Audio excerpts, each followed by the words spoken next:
द्वारका एक ऐसा प्राचीन धार्मिक शहर है जिसे कभी भगवान श्री कृष्ण ने बसाया था, लेकिन अचानक क्या हुआ कि यह पूरी नगरी जलमग्न हो गई। समुद्र की गहराई में इसके अवशेष आज भी मौजूद हैं। तो चलिए जानते हैं द्वारका नगरी का ऐतिहासिक रहस्य क्या है। आप सबका स्वागत है हमारे चैनल पर। तो चलिए जानते हैं द्वारका के बारे में। मथुरा से निकलने के बाद भगवान श्री कृष्ण ने एक ऐसे नगर की स्थापना की जो विशाल और सुसान था। इस नगर का नाम था द्वारका नगरी। लेकिन श्री कृष्ण की मृत्यु के बाद एक खूबसूरत नगरी समुद्र में डूब गई। शहर जैसा ही था।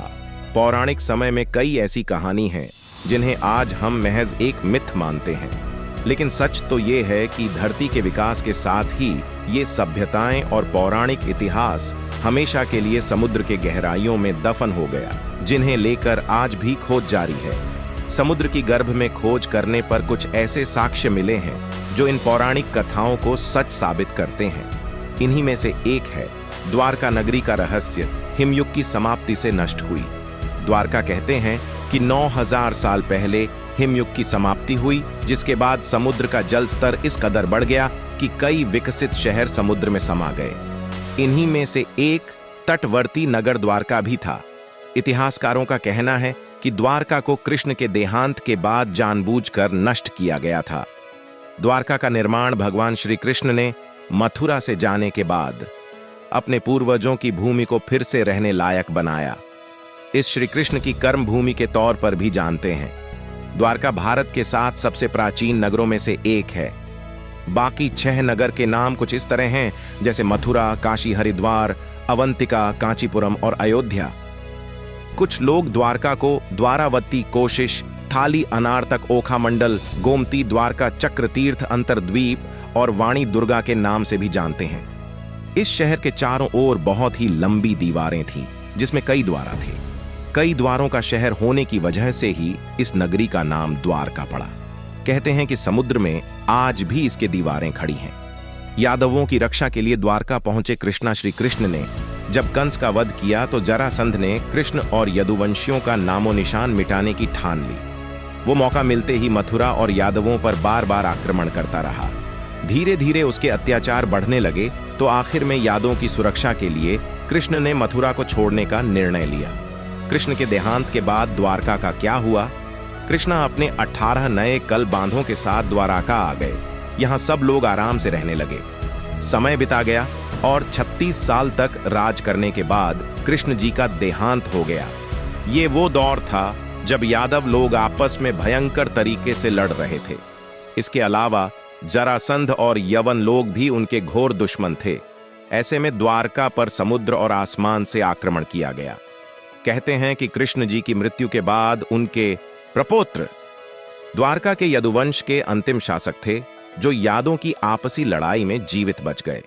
द्वारका के समुद्र में डूबने पर अर्जुन, वज्र और शेष बची यादव महिलाओं को हस्तिनापुर ले गए। उनके जाने के बाद द्वारका नगरी समुद्र में समा गई। ऐसे में सवाल उठता है कि आखिर पूरी की पूरी नगरी समुद्र में क्यों और कैसे समा गई? द्वारका नगरी के नष्ट होने पर मत सवाल उठता है कि भला कोई कैसे इतने बड़े शहर के अस्तित्व को खत्म कर सकता है।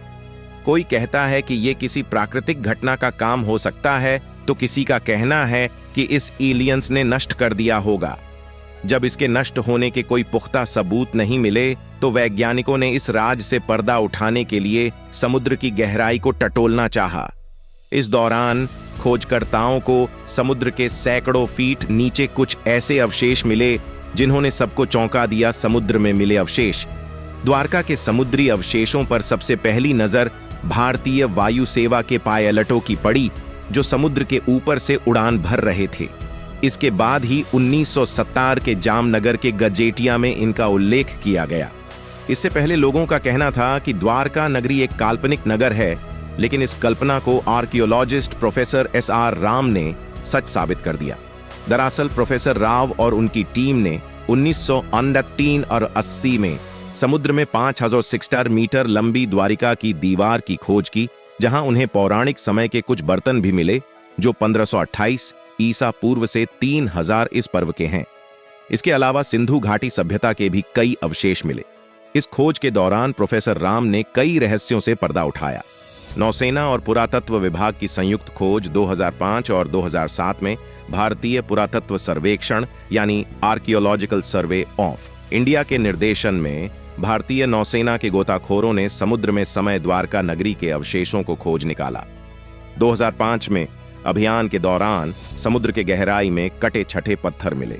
इस दौरान लगभग 200 सैंपल जमा किए गए नौसेना के गोताखोरों ने 4000 वर्ग मीटर के दायरे में इन अवशेषों को खोज और वहां पड़े।